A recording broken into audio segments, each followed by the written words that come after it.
Israel फिलिस्तीन युद्ध को लेकर सबसे बड़ी खबर आ रही है। सारे गल्फ कंट्री ने अब ईरान के साथ युद्धाभ्यास करने का ऐलान किया है। वहीं लेबनान के लड़ाकों के रॉकेट किस तरह से इजराइल पर गिरे हैं और इजराइल में विद्रोह भड़क गया है। नमस्कार, मैं शंभू कुमार सिंह और आप देख रहे हैं नेशनल दस्तक। मैंने कल ही बताया था आपको कि किस तरह से ट्रंप ने चुनाव में दो वादे किए थे। वादा किया था कि हम यूक्रेन और रूस का युद्ध रुकवा देंगे, उसको लेकर कोशिश शुरू कर दी है और बीच में मध्यस्थ एलन मस्क है। ट्रंप ने यूक्रेन से बात की, उसके बाद रूस से बात की और उस युद्ध को रुकवाने को तैयार हो गया। लेकिन फिलिस्तीन और इजराइल के युद्ध को लेकर ट्रंप अब मुकर रहे हैं और उसको लेकर उन्होंने नया शगुफा छोड़ दिया है। दरअसल एक नई खबर आई है कि ट्रंप पर जो हमला हुआ था वो ईरान ने करवाया था। इससे इस बात को दम मिल जाएगा कि ईरान जो है वो बिल्कुल माफ़ी के लायक नहीं है और ये युद्ध न रोका जाए और इस युद्ध में ईरान पर हमले के रास्ते खोलने की भी कोशिश की जा रही है। इसी बीच ईरान ने अपनी एक बड़ी कोशिश शुरू कर दी है। पहले भी उसने इस्लामिक देशों की बैठक की थी, गल्फ कंट्री की बैठक की थी और अब विश्व के लोगों का ध्यान खींचने के लिए एक बड़े युद्धाभ्यास की शुरुआत की जा रही है। सऊदी अरबिया के चीफ ऑफ स्टाफ संयुक्त सैन्य अभ्यास पर चर्चा करने के लिए ईरान का दौरा करेंगे। पर्शियन गल्फ के अरब देशों को ईरान के खिलाफ करने की ट्रंप की संभावित योजनाओं के बावजूद सऊदी अरब की यह पहल महत्वपूर्ण है। दरअसल अमेरिका की कोशिश है कि किसी भी तरह से ईरान को दुनिया से अलग थलग कर दिया जाए, खासकर मुस्लिम देशों से अलग कर दिया जाए, गल्फ कंट्री से अलग कर दिया जाए। मैं आपको बता दूं कि अब तक मुस्लिम देश जितने हैं इस दुनिया में, खासकर इस्लामिक देश जितने हैं, उसमें सबसे ज़्यादा तकनीकी रूप से मजबूत देश ईरान है। ईरान की आबादी लगभग 10 करोड़ है। ईरान के पास अपना एयरफोर्स है, ईरान के पास अपनी मिलिट्री है, ईरान के पास अपनी नौसैनिक है, युद्धपोत है और ईरान के पास अच्छी दूरी की मार करने वाली मिसाइल है और यहाँ तक कि ईरान के पास अपना एटॉमिक रिसर्च सेंटर भी है। मिला जुलाकर वो ईरान जो है वो पश्चिम के देशों से अमेरिका, रूस, चीन जैसे देशों के मुकाबले जो है वो अपने तकनीक को बढ़ा रहा है और इसी वजह से अमेरिका को दिक्कत है, क्योंकि अरब के आज के समय में उन्हीं देशों को दबाया जा सकता है जिनके पास कोई आर्मी नहीं है, मिलिट्री नहीं है, या उन्हीं देश पर हमला किया जा सकता है। यही हुआ था। इजराइल ने फिलिस्तीन पर यही सोचकर हमला किया था कि उसके पास आर्मी नहीं है, अपना जहाज नहीं है, अपने नौसैनिक नहीं है, अपना एयरफोर्स नहीं है और उन्हें हम जीत लेंगे। फिलिस्तीन में सबसे बड़ा जो सैनिक संगठन है वो हमास है, जिसको इजराइल ने आतंकी घोषित कर दिया था। लेकिन अब धीरे धीरे बात पता चल रहा है कि दरअसल आतंकी संगठन हमास नहीं है, इजराइल है, क्योंकि इजराइल लगातार निर्दोष लोगों को मार रहा है, महिलाओं को मार रहा है, बुजुर्गों को मार रहा है, जबकि हमास के लड़ाके अभी भी सैनिक ठिकानों पर ही हमला कर रहे हैं। वो आम इजरायली को निशाना नहीं बना रहे। इससे साफ होता है कि युद्ध के नियम हैं कि सेना को ही निशाना बना सकते हैं, आम लोगों को निशाना नहीं बना सकते। लेकिन इजराइल ने इस नियम को धत्ता बता दिया। लेकिन अब धीरे धीरे हमास मजबूत हो रहा है और फिलिस्तीन के जो लड़ाके हैं हमास, उनको हथियारों की सप्लाई हो रही है, खासकर रूस से और चीन से। इसलिए वो अब नासूर बन गए हैं इजराइल के लिए और इजराइल ज़मीन पर न तो वापस हो पा रहा है, न वो युद्ध में। अब इजराइल की समस्या है कि न तो वो युद्ध से वापस हो सकता है, न जीत सकता है। तो सोचिए रंग के आधार पर किस तरह से अमेरिका पक्षपातपूर्ण कर रहा है और वो इजराइल और फिलिस्तीन के युद्ध रोकने के बजाय ईरान को डैमेज करने की कोशिश है। ईरान क्यों डैमेज करना चाहता है अमेरिका, ये भी बताऊंगा। ईरान से किस तरह का खतरा है और इजराइल का क्या होगा। लेकिन अब आपको हमास के बाद बताते हैं हूती के बारे में। हूती जो है वो यमन के लड़ाके हैं। हूती जो है वो समुद्र में मोर्चा संभाले हुए है और उसके पास भी ठीक ठाक मिसाइल है, पनडुब्बी जहाज है और जो भी हथियार भरे बड़े कंटेनर या बड़े पानी के जहाज इजराइल के लिए आते हैं वो उस पर हमला करता है, जिस वजह से इजराइल की रसद की आपूर्ति जो है वो रुक गई है। तो हूती जो है वो यमन के लड़ाके हैं और उनको वहाँ के सेना का भी समर्थन प्राप्त है। तो हमास के बाद हूती जो है वो बड़े लड़ाके हैं और दुनिया भर में ये भी इजराइल ने प्रचार किया कि हूती के लड़ाके भी आतंकी हैं। लेकिन जिस तरह से वो सिर्फ सैनिक अड्डों को निशाना बना रहा है, इससे तो साफ है कि वो नियमों को पालन करता है। हूती इसलिए भी फेमस है कि उसने 2 बार लगभग बेंजामिन नेतन्याहू के एक बार जहाज पर भी हमला कर चुका है। उसके बाद आपको बता दें लेबनान।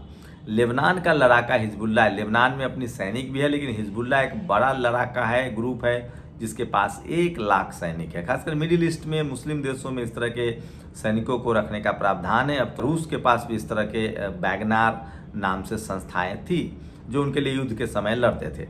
तो लेबनान के जो लड़ाके हैं हिजबुल्लाह, वो सबसे ज़्यादा नुकसान पहुंचा रहा है इजराइल को। तो सोचिए कि जिस तरह से नसरल्ला जो कि हिजबुल्लाह का प्रमुख था, उसके मारे जाने के बाद हिजबुल्लाह और खूंखार हो गया है और आए दिन वो इजराइल पर बड़े हमला कर रहा है। ताज़ा दिनों में भी इजराइल पर बड़ा हमला हुआ है। सोचिए, लेबनान से दागे गए हिजबुल्लाह रॉकेट इजराइल के गैलीली पैनहैंडल तेल हाई क्षेत्र में सटीक निशाने पर लगे हैं। तो एक बात तो है कि अभी भी वो इजराइल के सैनिकों को निशाना बना रहे हैं और ये साफ है कि किस तरह से इजराइल की बेनकाब हो रहा है। लेकिन इसी दौरान इजराइल की एक और करतूत सामने आ रही। इजराइल लगातार पत्रकारों को रिपोर्टिंग से रोक रहा है और अब फिर से एक पत्रकार को मारा गया है। तो 188 रजिस्टर्ड पत्रकार जो है मारे गए हैं। अनुमान है कि कुल 500 से ज़्यादा पत्रकारों की मौत हो चुकी है अब तक इस युद्ध में। तो ये बड़ी खबर है और सोचिए, इसमें से ज़्यादातर पत्रकार जो हैं वो मारे गए हैं इजरायली बमबारी से। इसका मतलब है कि इजराइल रिपोर्टिंग नहीं चाहता। वो भारत के जिस तरह से जातिवादी मनुवादी मीडिया इजराइल गए थे, इजराइल के होटल में बैठ के इजराइल की वाहवाही कर रहे थे, तो अब उसकी भी रोक है। दरअसल युद्ध की रिपोर्टिंग का मतलब होता है कि आप जीरो पर जाइए और जो जहां बमबारी हो रही वहां के हालात को दिखाइए।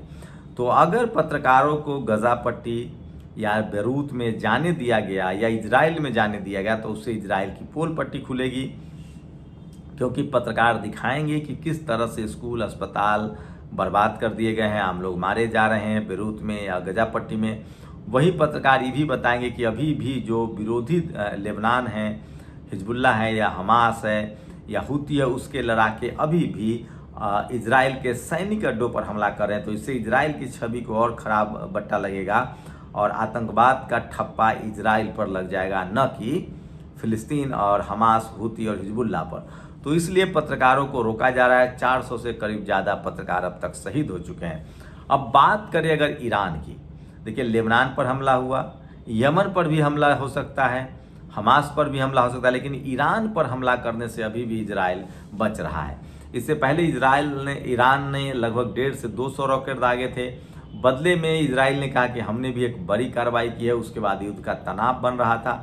इसी बीच अमेरिका का चुनाव था। पूरी दुनिया को उम्मीद थी कि हो सकता है ट्रंप चुनाव जीतने के बाद इस युद्ध को रुकवा दे, लेकिन ये साफ हो गया कि ट्रंप इस युद्ध में इंटरेस्टेड नहीं है और फाइनली अमेरिका इजराइल के साथ ही जाएगा। हाँ, रूस और यूक्रेन का युद्ध बंद हो सकता है। अगर वो युद्ध बंद हुआ तो रूस के साथ ये शर्त डाला जा सकता है कि आप फिलिस्तीन हमास की मदद नहीं करेंगे, हूती की मदद नहीं करेंगे या ईरान की मदद नहीं करेंगे।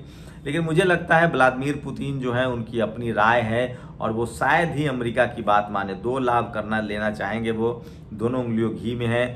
एक तो वो दबाव बनाएंगे अमेरिका पर कि यूक्रेन से आप अपना रिश्ता खत्म कीजिए, यूक्रेन के हथियारों की सप्लाई बंद कीजिए, और रूस वहाँ युद्ध को जीतना चाहेगा। साथ ही अगर रूस ने हथियार की सप्लाई बंद भी कर दी तो चीन जो है वो जरूर हथियारों की सप्लाई जारी रखेगा। तो फिलहाल लेबनान और इजराइल का जो युद्ध है, फिलिस्तीन का जो युद्ध है, लंबा चल सकता है। इसी बीच अमेरिका की पॉलिसी है कि मुस्लिम देशों को अलग थलग कर दिया जाए, अरब देशों को अलग थलग कर दिया जाए, गल्फ देशों को अलग थलग कर दिया जाए, इस्लामिक देशों को अलग थलग कर दिया जाए। लेकिन इसी बीच सऊदी अरेबिया ने एक बड़ी कोशिश की है और हो सकता है कि इस्लामिक देशों को अब लगने लगा है कि कभी जिस तरह से अफगानिस्तान पर हमला हुआ, कभी इराक पर हमला हुआ, कभी आपको बता दें कि सीरिया पर हमला की कोशिश की गई, लीबिया पर हमला हुआ। तो इस तरह से यूरोपियन देशों के खिलाफ और ख़ासकर अमेरिका के पर अब गल्फ कंट्री भरोसा नहीं करता है और तेज़ी से जो मुस्लिम राष्ट्र हैं वो एकजुट हो रहे हैं और इजराइल फिलिस्तीन के युद्ध ने उनको और करीब और एकजुट ला दिया है। तो देर सवेर मुस्लिम राष्ट्र एक होंगे, गल्फ कंट्री एक होगा और इजराइल को ये बात बहुत महंगा पड़ सकता है, क्योंकि वो चारों तरफ मुस्लिम देशों से घिरा हुआ है और अगर उसने फ़िलिस्तीन पर हमले बंद नहीं किए तो इसका बड़ा अंजाम हो सकता है। तो ताज़ा अपडेट ये है कि ईरान के साथ मुस्लिम देश, खाड़ी देश जो हैं वो बड़ी युद्धाभ्यास की तैयारी कर रहे हैं और साथ ही लगातार लेबनान के जो हमलावर हैं वो इजराइल पर बमबारी कर रहे हैं। शुक्रिया। नेशनल दस्तक की आपसे गुजारिश है कि अगर इसको बचाना चाहते हैं तो नेशनल दस्तक को सब्सक्राइब करने के लिए रेड कलर के सब्सक्राइब बटन को दबाएं, फिर बेल आइकन की घंटी दबाएं। नेशनल दस्तक को बचाने के लिए बहुत ज़रूरी है कि हर खबर को शेयर करें, लाइक करें, कमेंट जरूर करें।